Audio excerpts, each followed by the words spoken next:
I'm really grateful to be here. Thank you very much. I really am. June is absolutely inspirational. I've come a long way today and all sorts of wonderful adventures, but because of June and because of what you are trying to do. And I want to get on and throw some challenges out to everybody here. I might move around just a tiny bit so I can tell you where to move on. So let's move on from that. We apparently have a bunch of problems in this society. You may have noticed that. But the two I want to talk about are that lot.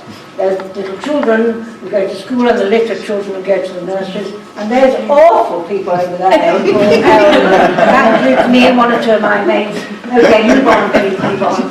So at the moment we are excruciatingly good at solving these problems in our society by creating silos and deserts. Okay, silos and deserts may look very beautiful, but they solve no problems anywhere in the world unless you're an artist wanting to look at pictures. Move on, please. So we have this kind of problem. Our kids are failing in our schools. Lots of our schools are less than good. Lots of them are underperforming. There are all those wonderful children under the age of 5 waiting to go into those dreadful schools, right? So think about this really hard. What are the consequences for those poor kids who are over 5? Lots and lots of mental health problems these days. We know all about them. Even more struggle as they grow older with low self-esteem. And we have children excluded from our schools and so on, and super duper ageist attitudes. If there was a GCSE in ageist attitudes, we'd be outstanding in these schools. Older people like me are, well, there are more and more of us, you know, and you know we are the most awful burden known to mankind. We are in fact the most extraordinary resource, sitting there waiting to be asked to contribute, to do something, to make life better, not only for our selfish selves, but our kids, our grandchildren, etc. 2 million of us live alone, and many of us, like many young people, suffer from loneliness and isolation. There's all that lot of us sitting there waiting to do something useful. 11.8 million, anything other than a burden, but there we are. Apparently we are a strain on limited resources.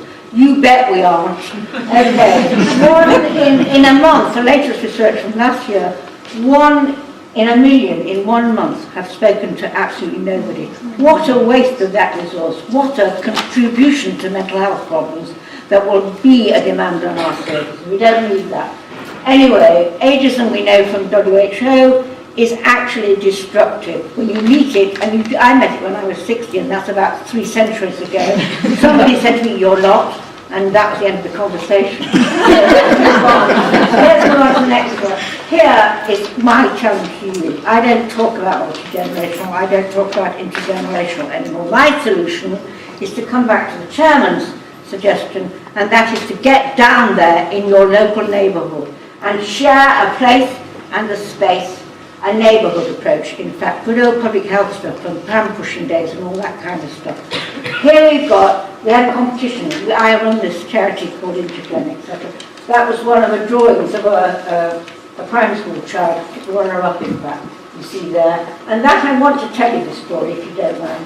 This is a little boy in a nursery, and we move on to the next. You can see he had his hands on that cello, I hope, if you were observant. Okay, the cellist came into the nursery. She was one of our older burden, you know that lot, older people, came into the nursery, she came into the school. She did not want to be a cellist, thank you. She wanted to listen to children read. The head knew all about her because I introduced her, etc. And the head said, these are kids in a deprived North Manchester neighbourhood, right? They'd never seen a cello, let alone heard one. Would you mind bringing it into assembly one day? So she did. She played for the infants, and then she played specially for the kids in the nursery. And they were sitting there with their eyes closed, listening to the Dying Swan. I can remember it well, counting there with my camera. Anyway, at the end of it, because she knew the kids, and she knew that little boy had serious hearing deficit, as we describe it, she said, when they've gone, put your hands on my cello, and I'll play for you. So she played for him, okay? What's the community consequence of that? Well, I can't measure that kind of experience in that child's life from all the research training I've ever had.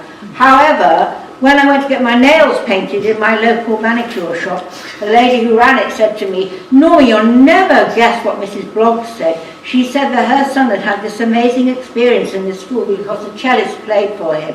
How do you evaluate that? Can we move on a bit? And then you can see, and here's my challenge to you lot, okay? Here are some little chickens hatching out there, really smaller than these children in a primary school in Manchester, discussing eggs with an older volunteer again, right, another burden on the state. What I want you nurseries to do now, June, stand up and lead the stampede, please. Okay. I want you now to lead the way.